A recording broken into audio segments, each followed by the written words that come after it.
आता तुम्ही असं म्हणाल की श्रोता असणं त्यात एवढं काय मोठं आणि त्यात वाईट काय आहे? सारेजण कधी ना कधी श्रोत्याच्या भूमिकेत असतात. त्यातूनच कोण्या महाभागाने म्हटलं ना की आधी उत्तम श्रोता बना तरच उत्तम वक्ता बनता येईल. पण माझं असं झालंय की लोकांना मी एक मूर्ख श्रोता वाटते का असा मला प्रश्न पडतो. म्हणजे कोणीही यावं आणि मला काहीही सांगावं, काहीही थापा माराव्या की त्या मला पटल्याच पाहिजेत. अगदी शालेय जीवनात सुद्धा असंच झालं होतं. माझं शिक्षण झालं एका खेडेगावात. ज्या काळात मुलींचं शाळेतील प्रमाण अत्यंत कमी, त्यातूनही वर्गामध्ये सर्व मुलींमध्ये मी लहान 7वी-8वीत असताना, जेव्हा बाकीच्या मुली 15-16 वर्ष वयाच्या होत्या तेव्हा मी 12 वर्षाची होते. त्यामुळे त्यांची सारी गुपित मला येऊन सांगत असत. कोणाला कोण आवडतो आणि कोण आज तिकडे तिच्याकडे बघून हसला वगैरे. कारण त्या काळात इथपर्यंत मर्यादा होती.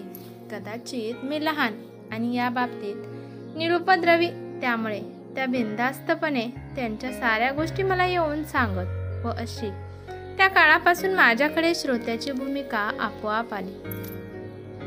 त्याच्या आधीच्या वयात अनेक मैत्रिणी, माझा मामा कसा सिनेमाचा हिरो आहे या गोष्टीपासून ते माझ्या मामाने चंद्रावर बंगला बांधलाय व आम्ही त्यात जाऊन आलो इथपर्यंत साऱ्या गोष्टी चढाओढीने सांगत व ती कशी खोटी मी कशी खरी हे देखील पटवून देत व मी देखील त्यांचे म्हणणे 100% मला पटल्याचा व ते खरे असल्याचा निर्वाळा मान हलवून देत असे. खरे तर तो माझ्या अभिनयाचा भाग असावा. मनातच आणले असते ना तर मीरा, तनू, मानसी यानंतर माझाच नंबर लागला असता. पण मी तो विचार स्थगित केल्याने देश एक महान अभिनेत्रीला मुकला. कॉलेजमध्ये गेल्यावर माझ्या एका मैत्रिणीचे अफेअर तुटले. तिचा जो बॉयफ्रेंड होता ना त्याला मी चांगल्यापैकी ओळखत होते. त्याचे आजोळ आमच्या गावातच होते. एकदा कुठे त्याला सहानुभूती दाखवली आणि मी स्वतःचे हात दाखवून अवलक्षण केले. तो जो त्याची दर्दभरी कहाणी मला ऐकवत राहिला ती तब्बल 3 वर्ष. प्रथम भेटेल तेव्हा सांगू लागला. त्यानंतर नोकरी निमित्ताने मी दुसऱ्या गावी गेले तर मला पत्राने कळवत राहिला. दर 2 दिवसांनी त्याचा बंद लिफाफा हजर. वाचून वाचून मी पार कंटाळले. शेवटी मला तर असे वाटू लागले की त्याला डच्चू देण्याचा गुन्हा माझ्या मैत्रिणीने केला नसून मीच केला आहे. मी स्वतःला दोषी मानू लागले की देवा, या दोघांबरोबर मी मैत्री कशाला केली. वरून 2 दिवसांनी लिफाफा पाहून कामावरचे सहकारी गालातल्या गालात हसू लागले. त्यांचा गैरसमज झाल्याचे माझ्या लक्षात आल्याबरोबर मी ते पत्र सर्वांना उघडून दाखवले. नंतर आम्ही त्याचे सामुदायिक वाचन करू लागलो. शेवटी माझ्या एका दुसऱ्या मैत्रिणीने सल्ला दिला, प्रथम त्याला उत्तरे देणे बंद कर. त्याची येणारी पत्रे वाचू नकोस, तशीच फाडून फेकून दे. त्याप्रमाणे मी वागल्यानंतर 3 वर्षांनी त्याच्या दर्दभऱ्या कहाणीतून माझी सुटका झाली. अशी मी लहानपणापासून बळीचा बकरा बनत आलेली आहे. माझ्या बहिणीसुद्धा खुशालीच्या वेळी आनंदासाठी फोन करणार नाहीत. माझ्या सुखदुःखात देखील फोन करणार नाहीत. पण त्यांच्या मुलांनी त्यांच्या दृष्टीने काहीतरी भयंकर केले. मग मात्र मी श्रोता. माझ्या एका बहिणीच्या मुलीने परजातीमध्ये पळून जाऊन लग्न केले. मग त्या बहिणीने रडून रडून तेच ते मला 6 महिने ऐकवले. नंतर त्या मायलेकी गोड झाल्या आणि मग मात्र मावशीचं असं म्हणाली, मावशीच तसं म्हणाली, असं करून फोन संभाषण सारे बंद. आता केव्हाही बहिणीकडून फोन आला की तिच्या मुलाने सुनेने काहीतरी केलेलं असतं व त्याचे रडगाणे सांगायला तिला श्रोता हवा आहे हे मला समजतं. मात्र मी तितक्यात आपलेपणाने ही श्रोत्याची भूमिका आजही बजावत असते. इतरांचं कमी झाले म्हणून की काय, माझी कामवाली बाई ती पण तिचा दुखडा. तिला सुट्टी दिवशी मी घरी सापडते की मला ऐकवत असते. तिचा नवरा दारू पितो, मारतो. तिची मुलगी कशी एका रिक्षावाल्याबरोबर पळून गेली. इथपर्यंत ठीक होतं. पण आता तिच्या 10वी नापास मामाच्या हाताखाली सुतार काम करणाऱ्या स्वतःचे घरदार नसलेल्या मुलाला ग्रॅज्युएट आणि बँकेत काम करणारी मुलगी सांगून आली आहे. तिचा मुलगा काळा बेंद्रा पण मुलगी मात्र गोरीपान आहे. मोटारसायकलवरून 2 लाख हुंडा वगैरे. अगं हो, थापा तरी किती मारशील आणि स्त्री जातीचे किती अवमूल्यन करायचं. माझी अजून एक मैत्रीण आहे. तिचा मुलगा फॉरेनला गेला. 6 महिन्यात मॅनेजर देखील झाला.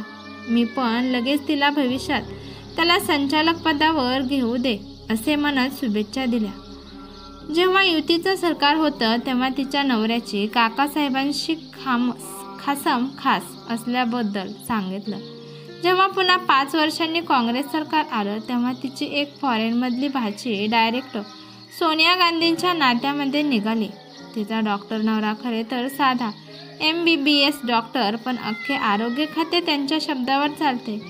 तो खात्याचा सर्वेसर्वा असल्याबाबत ठाम विश्वास आहे. महाराष्ट्राचे काय, साऱ्या देशाचे आरोग्य खाते त्याच्या शब्दावर चालते असे ती विश्वासाने सांगते. कोणाची बदली होणार असेल तर ते तिला सर्वात आधी माहीत पडते व माझ्या नवऱ्याला भेटा, तो तुमची बदली कॅन्सल करून देईल असे ती सांगते.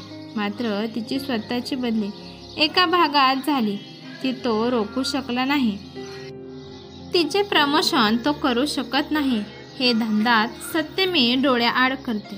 माझी एक नणंद सायली एकदा सांगत होती की तिची लहान बहीण ट्रेकिंगला जाते. इथपर्यंत ठीक, पण एका महिला दिनी CST स्टेशन जे वरती कळस आहेत त्याला रस्सी बांधून माझी नणंद या टोकापासून त्या टोकापर्यंत गेली तेव्हा माझ्या डोळ्यासमोर डोंबाऱ्याचा खेळ आला. बरं, CST स्टेशन हे नॅशनल हेरिटेज म्हणून घोषित आहे. तिथे हिला कसे काय रस्सा बांधून चालायला देतील? आणि ट्रेकिंग करणे म्हणजे काय डोंबाऱ्याच्या खेळासारखं या रस्त्यावरून चालायचं थोडं असतं? माझ्या डोळ्यासमोर तसं दृश्य आलं आणि मी स्वतःशीच हसू लागले.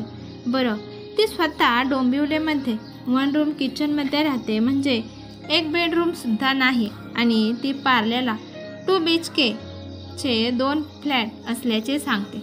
तेव्हा मला तिची कीव करावीशी वाटते, पण तरीही मी श्रोत्याची भूमिका उत्तम पार पाडते. अशा कितीतरी थापेबाज मंडळी आयुष्यात भेटतात ज्यांचे नवरे मुलगे प्रायव्हेट कंपनीत ऑफिसरच असतात. त्यामुळे कंपनीमध्ये वर्कर म्हणून कोणी असतो की नाही याबद्दल मला शंका येते. कित्येकांची मुले नातेवाईक फक्त अमेरिकेत असतात. मग त्यांना दुबई, जपान, फ्रान्स, ऑस्ट्रेलिया हे देश वर्ज्य आहेत का? शिवाय सगळ्यांच्या मुलांना 10वी-12वीला 90-95% वरच मार्क मिळतात. कोणाची कधी नापास होतच नाहीत आणि कमी मार्क देखील मिळत नाहीत. मग बोर्ड जे एवढी नापासांची यादी सांगते किंवा कमी टक्केवाले असतात ते कोठून येतात? मुंबई चाळीत राहणाऱ्या लोकांची गावी खूप मोठी शेतीवाडी असते. खरं तर त्यांना या नोकरीची गरज नसते, पण उगाच मुंबईच्या कल्याणासाठी हे लोक मुंबईत राहतात. अशा थापा मारणारे भैया बहुसंख्य आणि मराठी माणूस देखील मागे नसतो. या साऱ्या गोष्टी मला कळूनही न कळल्याप्रमाणे दाखवते. जाऊ दे, तेवढेच बिचाऱ्यांना समाधान. प्रत्येक श्रीमंत गरीब उच्च स्वप्ने बघत असतो आणि ती अशी दिवा स्वप्ने कधीतरी कोणाला तरी ऐकवायची असतात. कोणाला आपल्या मनात खदखदणारे कुठेतरी ओकायचे असते, कुठेतरी मनाचा निचरा करायचा असतो, व्हेंटिलेट व्हायचे असते. बोलू देत बिचाऱ्यांना. त्यातून मी असा प्रोफेशनल स्वीकारलेला आहे आणि जेथे ऐकून घेणे फारच गरजेचे असते ते म्हणजे मी आहे मनोविकृती तज्ज्ञ परिचारिका. त्यामुळे ऐकायचा आणि ऐकून घेण्याचा शांतपणा आपोआप आला. त्याची एका समंजस श्रोत्याची भूमिका आपोआप वाटायला आली. आता एवढा सारं रामायण वाचल्यानंतर कोणाला आपला दुखडा ऐकवायचा असेल तर या, बापरे, ऑलवेज वेलकम. आणि तुमचे गुपितच राहील ही याची खात्री बाळगा बरं का. ही कथा तुम्हाला कशी वाटली ते मला कमेंट करून नक्की सांगा. कथा आवडल्यास लाईक शेअर नक्की करा आणि चॅनलवरती नवीन असाल तर चॅनलला सबस्क्राईब करायला विसरू नका. धन्यवाद.